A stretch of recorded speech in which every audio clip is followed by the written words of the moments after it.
চলতে ফিরতে দুইটি শব্দের জিকির করুন, সম্পদের অভাব হবে না।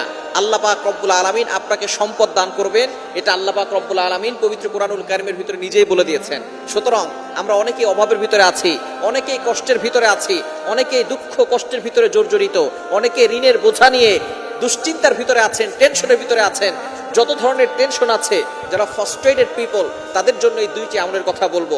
আমি নিজে করে উপকার পেয়েছি, যাদেরকে এই আমলগুলো বলেছি তারাও অনেকটা উপকার পেয়েছে, এবং নবীজি সাল্লাল্লাহু আলাইহি সাল্লাম নিজেই কথা জানিয়ে দিয়েছেন উপকারের কথা। আল্লাহ পাক রব্বুল আলামিন নিজে বলে দিয়েছেন।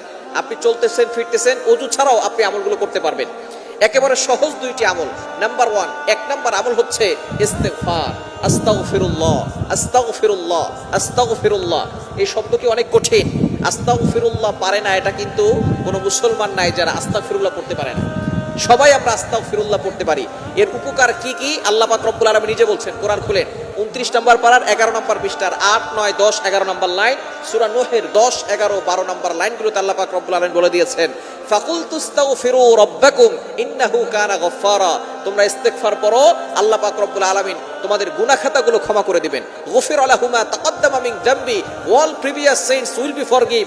বান্দার সব গুনাহ আল্লাহ পাক রব্বুল আলামিন ক্ষমা করে দিবেন। নাম্বার 2, আল্লাহ পাক রব্বুল আলামিন কি কি পুরস্কার দিবেন সেটা বলতেছেন। ইন্নাহু কানা গফফারা ইউরসিলিস সামাআ আলাইকুম মিদরারা। বৃষ্টি হচ্ছে না, দুর্ভিক্ষ পড়ে গেছে, ইস্তেগফার করেন, আল্লাহ পাক রব্বুল আলামিন বৃষ্টির ব্যবস্থা করে দিবেন, দুর্ভিক্ষ দূর করে দিবেন। আলাইকুম মিদরারা ওয়া ইউমদিদুকুম বিআমওয়ালি ওয়া বানিন। সন্তান নাই, ইস্তেগফার আমল করেন, আল্লাহ সন্তানের ব্যবস্থা করবেন। সম্পদ নাই, আল্লাহ পাক রব্বুল আলামিন এই আয়াতে বলছেন সম্পদের ব্যবস্থা করবেন। ওয়াজআল লাকুম জান্নাতি ওয়াজআল লাকুম আনহারা। আল্লাহ তাআলা জান্নাত দিবেন, জাহান্নাম থেকে মুক্তির ব্যবস্থা করবেন।